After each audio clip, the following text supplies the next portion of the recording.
Amici di Wisport, un cordiale saluto e ben trovati con il campionato Under 15 provinciale sezione di Agrigento. Il Città di Ravanusa dopo il pari per 2-2 contro il centro sportivo Saraceno affronta il Milici Club reduce dal turno di riposo. Fischierà il signor Emanuele Calogero Fazio, sezione di Agrigento. Formazioni: Città di Ravanusa con Accetta, Pendolino, Calogero Gattuso, D'Angelo, Zagarrio, Ferrera, Montana, Romano, Calogero Gattuso, Palmeri e La Marca. Risponde il Milici Club con Sciandrone, Maxunic, Brancado, Corrado, Blanaru, Battimini, Mantegna, Mulè, Tarantino, Bella e Volpe. Mettetevi comodi, tutto pronto per il film del primo tempo grazie alle immagini a cura di Massimo Lo Giudice con tanto di dedica nel pre-partita verso le nostre telecamere. Prima chance offensiva, bisogna prendere addirittura 21 minuti di gioco. I locali, il Città di Ravanusa con la punizione di La Marca dalla destra si spegne lentamente tra le braccia del portiere Sciandrone. Poi al 22esimo ancora i locali, stavolta è Montana che arma il destro da fuori aria, il pallone sorvola la traversa. Minuto 23, continua il Città di Ravanusa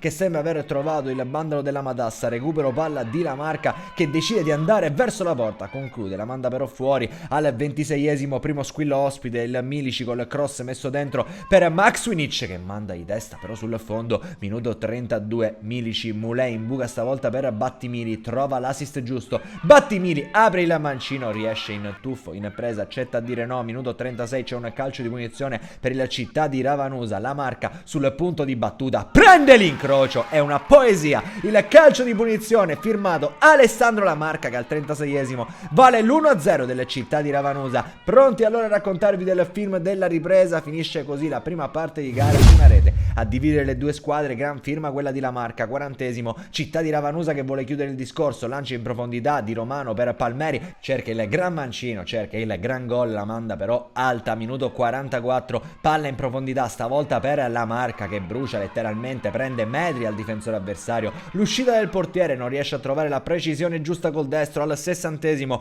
punizione di Romano col mancino direttamente verso la porta, trova l'esterno. Minuto 69, c'è un cambio nella Città di Ravanusa, tocca al numero 5 Marchese. Al 70esimo, squillo Milici, punizione dalla distanza di Corrado messa in calcio d'angolo da Accetta, era stata molto pericolosa, ce la rivediamo a replay tanto per l'esecuzione quanto per la risposta dell'estremo difensore dei padroni di casa. Poi al 73esimo, calcio d'angolo sul versante opposto, Romano pesca Marchese che in girata fa 0-2, trova il gol che chiude ogni discorso, trova il gol che manda i titoli di coda sulla partita perché il Città di Ravanusa batte 2-0 il Milici Club. Amici di Wisport, è tutto dal campionato Under 15 provinciale agrigentino, un cordiale saluto e come sempre alla prossima.